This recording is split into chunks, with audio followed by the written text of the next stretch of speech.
प्राचीन काल में उत्तानपाद नामक एक राजा था। उसकी 2 पत्नियां थीं, सुनीति और सुरुचि। सुनीति शांत स्वभाव की थी और सुरुचि घमंडी स्वभाव की। राजा सुरुचि को अधिक प्यार करता था। सुनीति और उत्तानपाद का ध्रुव नामक एक पुत्र था और सुरुचि और उत्तानपाद का उत्तम नामक एक पुत्र था। एक दिन जब ध्रुव अपने पिता की गोद में बैठा था तो सुरुचि ने उसे नीचे उतार दिया और कहा, तुम यहाँ बैठने के योग्य नहीं हो। मेरा पुत्र ही राजा की गोद में बैठ सकता है। इससे ध्रुव को बहुत दुख हुआ और वह रोते हुए अपनी माँ के पास गया। सुनीति ने अपने बेटे को समझाते हुए कहा, बेटा, भगवान में भक्ति रखने से सब कुछ संभव है।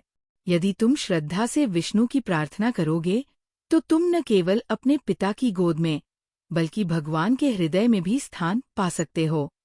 अपनी माँ की बातों से प्रेरित होकर 5 वर्ष का बालक ध्रुव तपस्या करने के लिए जंगल चला गया।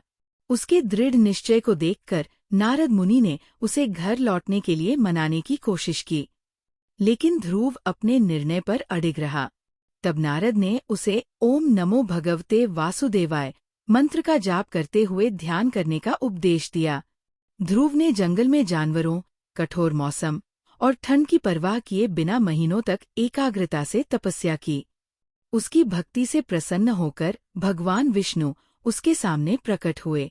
भगवान को देखकर ध्रुव परमानंदित हो गया और उसने भक्तिपूर्वक स्तुति की।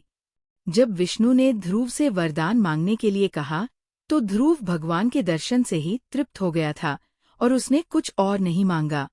तब विष्णु ने उसे आशीर्वाद दिया और कहा, तुम्हारा नाम आकाश में हमेशा न मिटने वाले एक चमकीले तारे की तरह चमकेगा। तभी से ध्रुव ध्रुव नक्षत्र के रूप में प्रसिद्ध हुआ। ध्रुव घर लौट आया और कई वर्षों तक न्यायपूर्वक शासन किया। अपनी तपस्या के फल के रूप में उसने मृत्यु के बाद आकाश में एक स्थायी स्थान प्राप्त किया। ध्रुव नक्षत्र आज भी आकाश में स्थिर दिखाई देता है और ये साहस, भक्ति और दृढ़ता का प्रतीक है।